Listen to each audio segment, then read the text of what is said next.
जाए न चाहे कबहू कछु तुम सन सहज सने। तो वास्तव में जिसको कुछ नहीं चाहिए उसी को सब कुछ मिलता है, उसी को मिलता है। और जिसको कुछ चाहिए वो उतना ही पाके रह जाए, उसको कुछ नहीं मिलता है। तो जिसको कुछ नहीं चाहिए वास्तव में उसको ही सब मिल रहा है।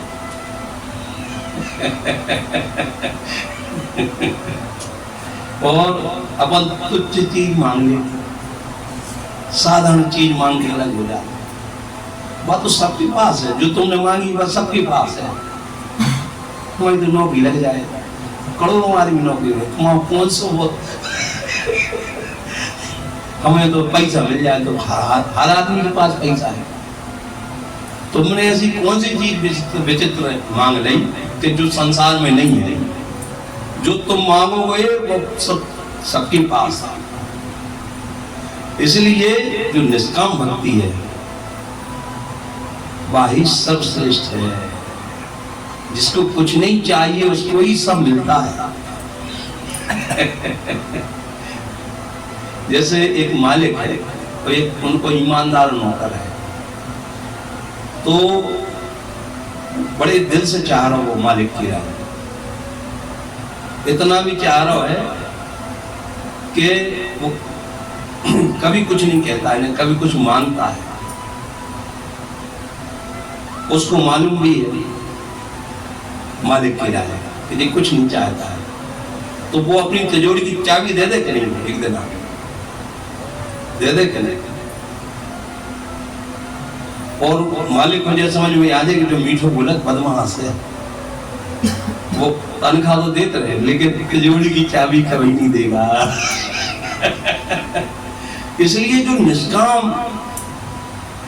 जो स्थिति है वो एकदम कुर्बान करने वाली स्थिति है, उसमें ही मालिक रिजत है।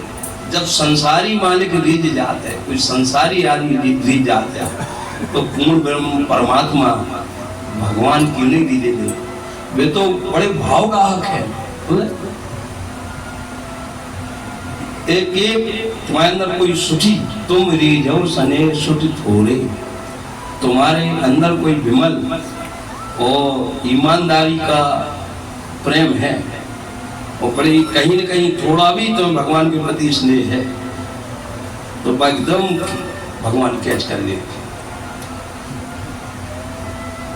तो जो संसार के लिए तुम ईमानदारी बरत रहे हो तो वह कैचिंग कोई नहीं कर रहा तुम्हारी।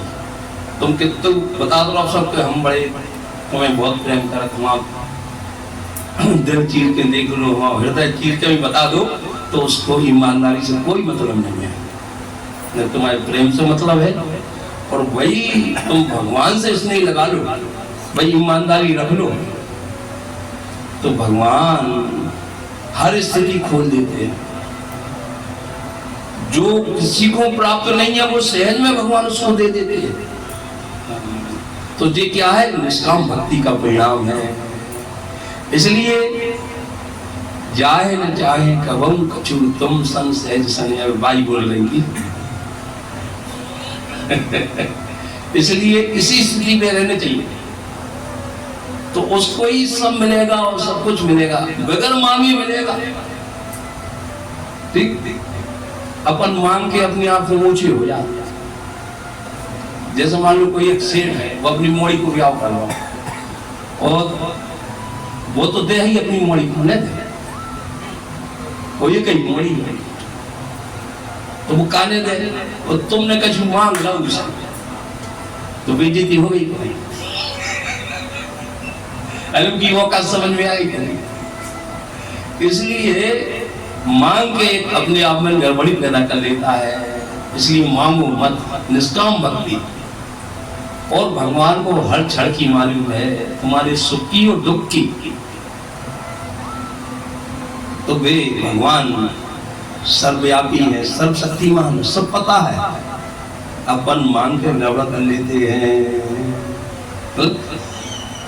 और भगवान की एक और है जिसमें अत्यंत तुम्हारा भला है, वो स्थिति देते हैं। देखो जैसे कोई छोटो बालक 10 साल को मोटरसाइकिल मांगन लगे तो बाप के पास कितना भी पैसा हो तो मोटरसाइकिल नहीं दे। वो मालूम कि जो टक्कर आ जाए, मालूम वो कितना रोवे कछु करेंगे, वो के हमें तो मोटरसाइकिल दिवाओ तो नहीं दिवाए। ऐसी भगवान है। अगर तुम कोई गलत चीज मांग रहे हो तो भगवान नहीं देंगे। बात चीज देंगे जिसमें आपका भला है, ठीक। तो इसको में नहीं होना चाहिए कि हमें भगवान ने जाका नहीं दी, हम तो खूब लगे रहे। नहीं नहीं, उसमें तुम्हारा नुकसान था, इसलिए भगवान ने वो चीज नहीं दी। इसलिए भगवान कृपा करके बात चीज देते हैं जिसमें तुम्हें बाद में हर आदमी की समझ में आ जाती है।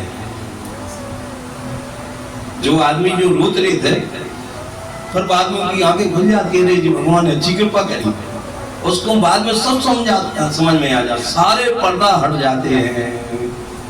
इसलिए भगवान की कृपा की जो स्थिति है उसी की ही मांग करनी चाहिए कि आपकी कृपा बनी रहे, और कुछ मांगो नहीं।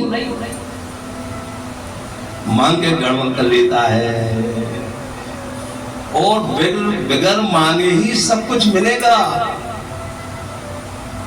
तो जैसे बाप बताई अपने बच्चा को खाली चाहता, बच्चा को का वो ऐसी लगो चाहता, वो कितने व्यवस्था मिला बाप बच्चों के बीच है, जो प्लाट ले है, वो मकान बनवाए, वो बहू को बनवाए, अरे हम बोड़ा ऐसे मिलेंगे तो हर भोपाल भेजे, इंदौर भेजे, पूना भेजे, बड़ी चिंता ले दूंगा। तो इसे लाख गुना भगवान को चिंता भटकी रहती है, ठीक है। इसलिए बगैर मांगे ही सब कुछ मिलता है। वो मांग के वो अपना हल्कापन जाहिर कर लेता है। बोलो श्री सीताराम।